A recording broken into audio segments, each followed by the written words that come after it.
Hi, welcome to the Pulse. I hope you're doing well. My name is Julie. I'm your host, and today in this episode, it's actually our last episode of Podmas. So it's episode number 12. I'm recording a bit ahead, as I did for the prior episode, so we're actually the 19th, and this episode will release on the 23rd.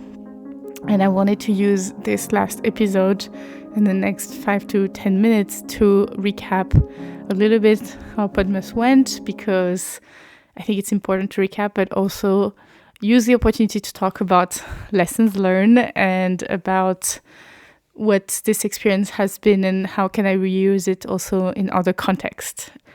I'll start very specifically when it comes to the new format of having this happening more often, but on a smaller format. So usually, as you know, I do episodes of like 20 to 40 minutes, sometimes less, sometimes more. And now with Podmas, I did episodes of like 5 to 10 minutes. But instead of releasing every 2 weeks, I released every 2 days. And I thought it was a lot of fun. And this worked very well when it comes to topics that require less lengthy discussion. So, for example, in the case of looking at my top 3 lessons, or looking also at a topic around the fact that I wanted my to-do list to be empty, those are good to be short because they don't require a full talk of 20-30 minutes. So at least that's my opinion. But I think I was liking to have that format for those topics. I could also have combined it all in one episode in some ways, but it was a fun experience overall, I would say. Now, I think the fact that I had to release those 5 to 10 minutes every 2 days was challenging. And it's not even challenging when it comes to editing, because since I worked ahead of time, I already had edited a few, and then I used my weekends to edit. I got sick, of course, which didn't help. So I was unwell for a few days, so I didn't get as much opportunity to do what I wanted to do.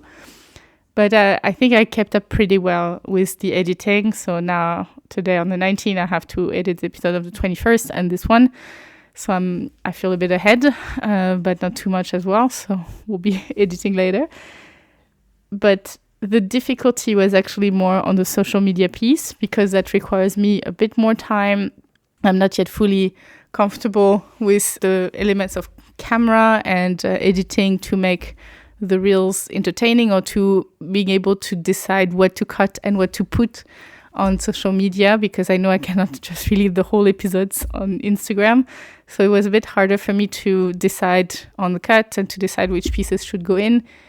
And this is where the challenges begin, because I ended up struggling to keep up with having the social media piece live at the same time as the episodes. And even I'm smiling because right now episode was just released and I don't have the reels yet, so I will work on it and most likely will release the reels or the social media content today or tomorrow.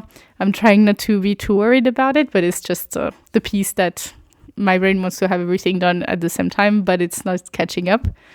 So yes, it was a bit challenging from that angle. I do recognize that the fact that I don't do this full time and I have a job on the side made it for sure very difficult to keep up also with all of this. But it was a fun challenge overall, and I'm happy to have done it. I'm happy to have taken the opportunity to view, does this work in different format? Does releasing on different day impacts in any way? People watching, people listening, people engaging with it. I also use the opportunity to release at an earlier time just to see if there was any changes. So I know that for myself, I usually start driving to work at 7 a.m. So I thought if it's a weekday episode, why not release it at 7 instead of 9 on Sunday? So this allowed me quite a lot of trials and a lot of fun opportunities. So I would really recognize that this Podmas was quite an interesting and challenging but fun context. And now I don't want to spend the episode talking only about my own feedback or my own reflection on the episodes, because that's not only the goal. But in the context of doing that, I learned sometime creating a challenge in that setup of having something more regular and quicker can be an opportunity to learn about yourself, learn about the routine you create, learn about what works, what doesn't, and potentially you need, for sure, at the end of I would say a period of time. And that was good with it because it lasted not a full month, but roughly a month, like 3 weeks or so to do this. And that was a good period where I felt I could challenge myself, try things out, feel that there was some pressure, but not too much. And after that, having the moment now to reflect on what I learned from it, what worked, what didn't, and being able to use the opportunity to potentially change on the regular routine something that I would like to change or to evolve based on my learning. One of the other learning that I had with Podmas was how to be more efficient with my podcast. And one thing that I couldn't put in place due to the limitation of time was to create an intro and an outro already ahead of time that I could just plug in instead of every time having to edit this format when it comes to the music, etc. So you might see some changes into next year, but I think it was very much a realization that happened because of that more smaller format on a more regular basis, and to see the workload for those pieces being higher than before. So it was really truly an opportunity for me to learn from that setup and that format. So in the same context, when you do a task that potentially you don't do on such a regular basis, or you do, twice a month, and you do it for a couple of hours, maybe it's going to look small on that setup. But then when you go into a more regular, smaller period of time setup, then you might see, actually, it's taking more time than expected. That task is actually a routine. It's actually something that you could automate to reduce the workload by creating some form of automation, basically.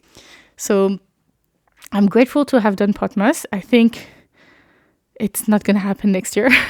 If I do, please stop me before I actually mention it, or if I start mentioning it, stop me, because it's really hard next to a day-to-day job, to a full-time job, to do this. So I would really more go back to that more regular but less often format of having my every 2 weeks episode. I guess this is our last chat for 2025. I hope you still, even though it was hard, as I mentioned, I hope you like Podmas format. I hope you like the podcast. I have to say that I'm very proud of having it done this year. I'm looking ahead and I have a lot of topics planned for 2026, as well as bringing some guests next year. So I'm starting small and we'll figure it out along the way. And I think I'm ready for a bit of a break. I will definitely still record some episodes during the holiday in order to have them ready for already the 4th of January. So thank you for listening to Podmas, to this episode or all the others that you've done before. Thank you for all your support in 2025. I much appreciate everyone who has listened to any of the episodes. I wish you all a very nice holiday season, and we see each other in 2026. I wish you a very nice day. Bye.